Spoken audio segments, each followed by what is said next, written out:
नमस्कार दोस्तों, मैं स्वागत करता हूं आपका अपने YouTube चैनल क्रैक एग्जाम में। दोस्तों, जैसा कि आप स्क्रीन पे देख पा रहे होंगे, आज का जो महत्वपूर्ण टॉपिक होगा वो पुष्य भूति वंश और वर्धन वंश से रिलेटेड होगा। दोस्तों, इससे पहले मैं आपको बता दूं कि प्राचीन भारत के इतिहास की यह सीरीज चल रही है। मैं चैप्टर वाइज चैप्टर पढ़ा रहा हूँ और चैप्टर कंप्लीट होने के बाद उसके प्रश्न और उत्तर भी कराता हूँ, ताकि आपके एग्जाम्स की अच्छी तरह से तैयारी हो जाए। तो दोस्तों, पुष्यभूति वंश पढ़ाने से पहले मैं आपको जो पीछे की हिस्ट्री है वो थोड़ी क्लियर कर देता हूँ।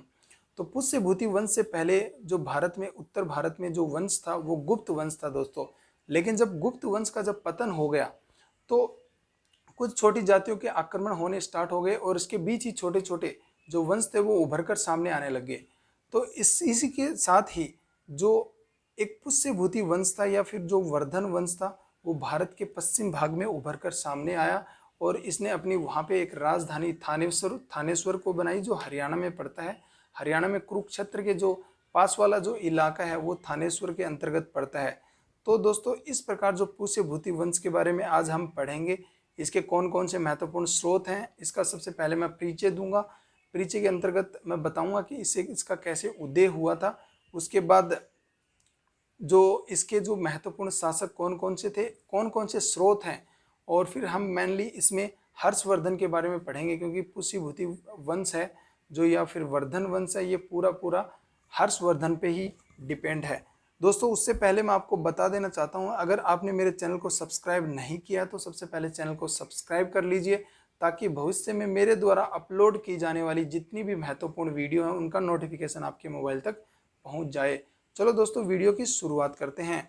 तो दोस्तों, वीडियो की शुरुआत करने से पहले हम देखते हैं कि कौन कौन से महत्वपूर्ण पॉइंट्स हैं जो हमें वर्धन वंश के बारे में यहाँ पे डिस्कस करने हैं। सबसे पहला पॉइंट है परिचय, दूसरा स्रोत, महत्वपूर्ण शासक और प्रशासन। परिचय के रूप में जैसे मैंने बैकग्राउंड हिस्ट्री बताई थी, गुप्त वंश की समाप्ति हो गई थी, उसके बाद छोटे छोटे राज्य उभर कर सामने आए थे, जिसमें एक वर्धन वंश भी उभर कर सामने आया था।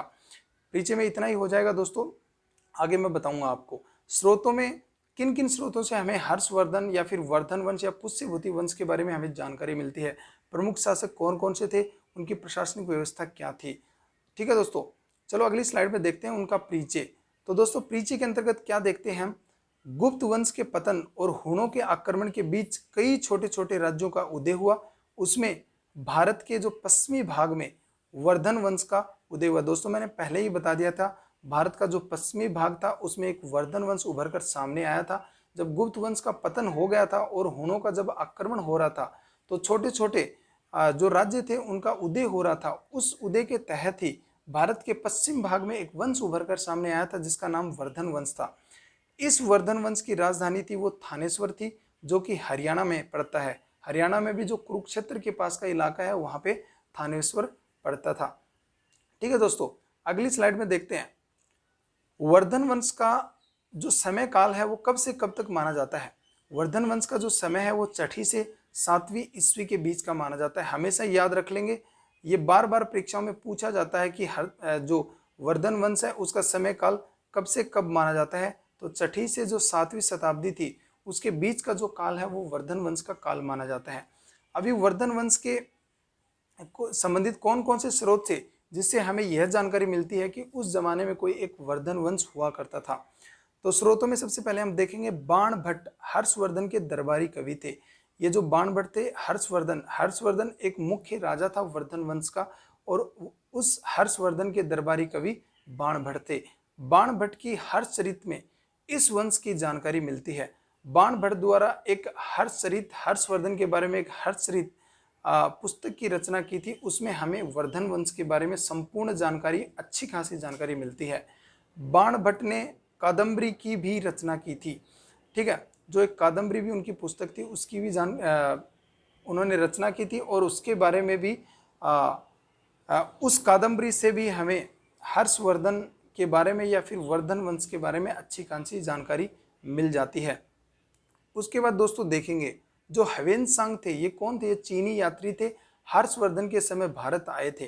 ठीक है, ह्वेन-सांग की रचना सीयूकी है, और इस सीयूकी से भी हमें हर्षवर्धन के बारे में जानकारी मिलती है, अर्थात वर्धन वंश के बारे में जानकारी मिलती है। कभी कभी एग्जाम्स में प्रश्न पूछ लिया जाता है कि जो चीनी यात्री ह्वेनसांग किसके समय से, किसके शासनकाल में भारत आए थे, तो वो हर्षवर्धन के समय भारत आए थे। और उनकी जो प्रमुख रचना है वो सीयू की है, जिसमें हर्षवर्धन के साम्राज्य के बारे में पूरा उल्लेख किया गया है।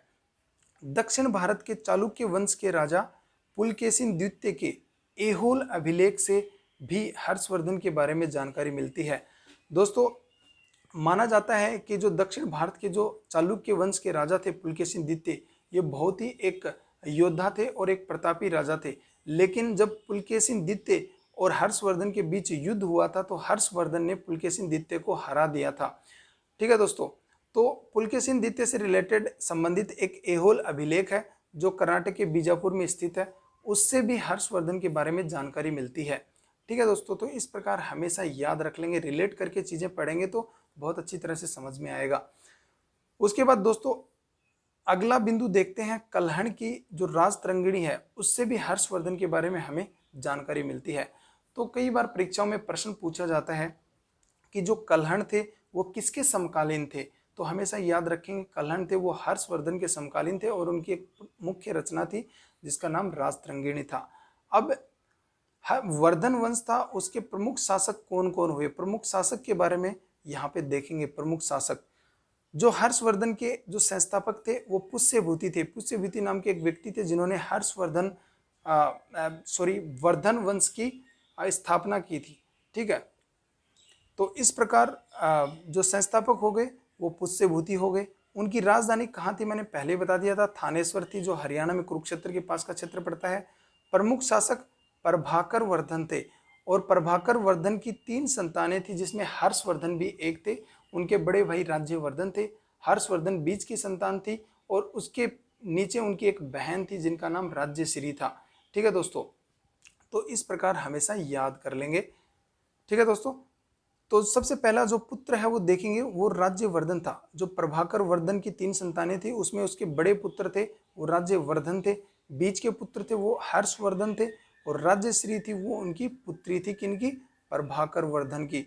तो इस प्रकार हमेशा याद रख लेंगे। फिर जो ये राज्यश्री थी इनका विवाह एक कन्नौज के मोखरी वंश के राजा ग्रहवर्मा के साथ हुआ था। ठीक है, तो ये आगे की स्लाइड में हम देखेंगे। अभी यहाँ पे राज्यश्री के बारे में बताया गया है। राज्यश्री का विवाह कन्नौज के मोखरी वंश के राजा ग्रहवर्मा के साथ हुआ था। ये कन्नौज के मोखरी वंश के राजा थे ग्रहवर्मा, उनके साथ उनका विवाह हो गया था। ठीक है, उसके बाद आगे देखो दोस्तों, इंटरेस्टिंग होने वाला है। अगला बिंदु देखेंगे, मालवा के शासक देवगुप्त। एक ये जो देवगुप्त थे ये मालवा के शासक थे। इन्होंने क्या कर दिया, ग्रहवर्मा की हत्या कर दी। ग्रहवर्मा कौन थे, राज्यश्री के पति थे, इनकी हत्या कर दी और राज्यश्री को बंदी बना लिया था। जो राज्यश्री हर्षवर्धन की बहन थी, राज्यवर्धन की बहन थी, उसको उनके जो पति थे, जो राज्यश्री के पति थे, उनकी हत्या कर दी थी देवगुप्त ने और राज्यश्री को बंदी बना लिया था। इस कारण से जो राज्यवर्धन थे उनको अच्छा नहीं लगा था, क्योंकि राज्यवर्धन उस समय गद्दी पर थे और हर्षवर्धन की उम्र काफ़ी कम थी। तो राज्यवर्धन ने देवगुप्त की हत्या कर दी।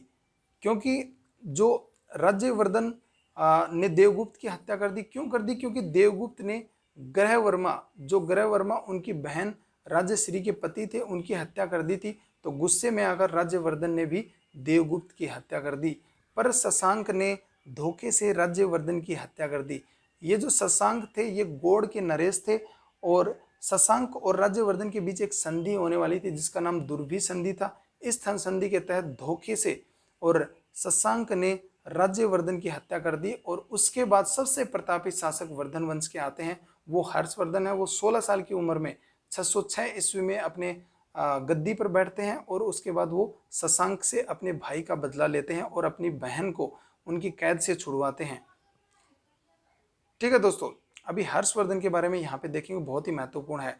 जो हर्षवर्धन थे वो 16 साल की उम्र में 606 ईस्वी में राजा बने। जब राज्यवर्धन की हत्या कर दी गई थी शशांक के द्वारा तो 16 साल मात्र उनकी उम्र थी और 16 साल की उम्र में ही वो गद्दी पर बैठ गए थे 606 ईस्वी में। हर्षवर्धन को शिलादित्य के नाम से भी जाना जाता है। ये शिलादित्य उनकी एक उपाधि थी, इसके नाम से भी उनको जाना जाता है। ये भी हमेशा याद रख लेंगे, परीक्षाओं में बार बार पूछा जाता है। हर्षवर्धन ने शशांक को पराजित कर कन्नौज को जीत लिया था और अपनी बहन को भी उसकी कैद से छुड़ा लिया था। जिस शशांक ने उनके बड़े भाई हर्षवर्धन के बड़े भाई राज्यवर्धन को धोखे से मार दिया था, फिर अपने भाई का बदला लेने के लिए और अपनी बहन को शशांक की कैद से छुड़ाने के लिए हर्षवर्धन ने शशांक को पराजित कर दिया और कन्नौज को जीत लिया और अपनी बहन को भी उनकी कैद से छुड़ा लिया था। और माना जाता है कि हर्षवर्धन शशांक द्वारा क्षमा याचना करने के बाद हर्षवर्धन ने शशांक को उसका साम्राज्य और क्षेत्र उसको सौंप दिया था और जीवन दान दे दिया था। ठीक है दोस्तों, अभी अगला पॉइंट देखते हैं। शशांक को पराजित करने के बाद कन्नौज को अपनी नई राजधानी बनाया। दोस्तों ये बहुत ही महत्वपूर्ण है, पूछ लिया जाएगा कि वर्धन वंश के किस शासक ने थानेश्वर से राजधानी कन्नौज को बना दिया था। ठीक है, किसने बनाया था? हर्षवर्धन ने बनाया था। ठीक है, और कन्नौज को दूसरी राजधानी बना दिया था। हर्षवर्धन ने प्रियदर्शिका, नागानंद, रत्नावली नामक 3 नाटकों की रचना की थी।